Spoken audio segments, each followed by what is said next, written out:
Imagine having someone tell you why you've been struggling your entire life.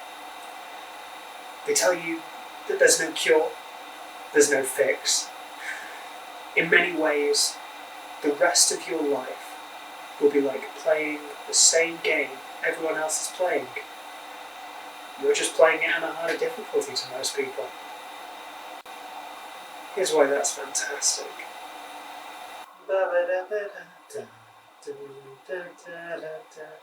Hey, you back?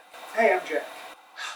I'll give you a little backstory. About 10 years ago, I started writing, and it was a whirlwind romance. Me and writing, 24 hours a day, we were just together. It was easier than breathing. We were inseparable. In the course of a couple of days, I decided this is what I wanted to do with my life. I cancelled all my university applications for forensic science and applied for creative writing courses. I love writing and I love studying it. It felt amazing. Sometimes it wasn't as amazing in that easier than breathing sort of way that it happened. Sometimes I was in the middle of a project and I just couldn't get myself to focus on it. But, I'm not alone in that. There was all these people around me going through similar things. The thing is, as I looked around, anyone who was into it, even close to how much I was, didn't have as much trouble with the initial starting tasks. Fast forward to a couple of months ago. 10 years into my writing journey. Still unpublished, but still in love. But now, every time I try to write, it's like there's a wall in my way. And there are still times when I get going and I just sink into it. And it is that natural feeling again. It all washes over me and I can write for hours on end.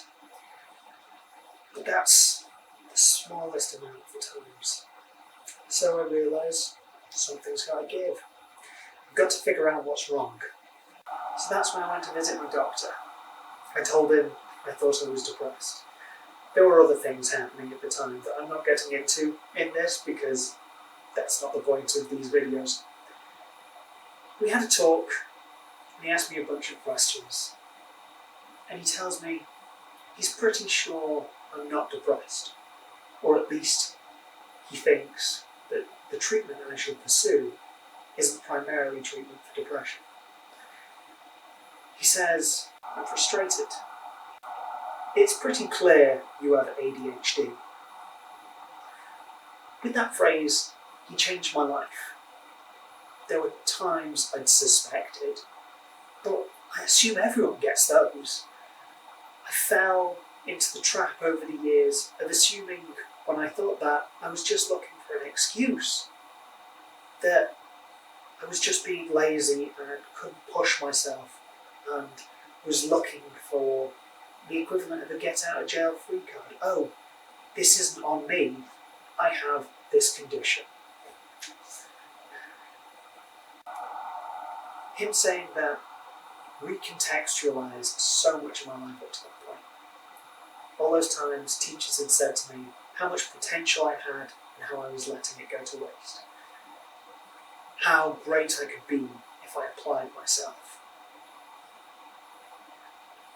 It's like I'd been trying to operate a machine whilst I'd had the instruction manual for a different model.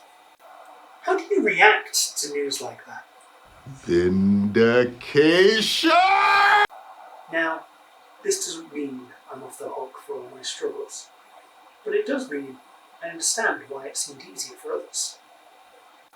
Writing and publishing a novel will never be super easy for me, but it isn't super easy for anyone. However, having my diagnosis changes the nature of the challenge. It was like previously I was running through the woods and a shadowy spectre was following me.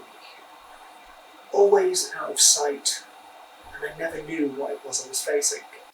Now, it's more like I've been given the sword of knowledge, pointed to the top of a mountain, and been told there's a dragon up there that needs to be slain.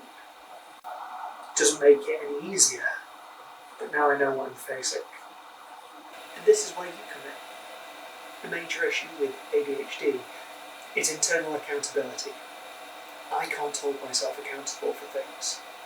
I need some sense, even a false sense, of an external force of that if I want to be able to get things done. So I'm going to be posting videos here on Monday to keep you updated and to keep me on track. I'm going to talk about writing and being new to ADHD and how those interact and seeing if I can help any of you along the way. So come with me, because it's a lot harder to fight dragons than they are. Until next Monday. See you later, Dragon Slayer.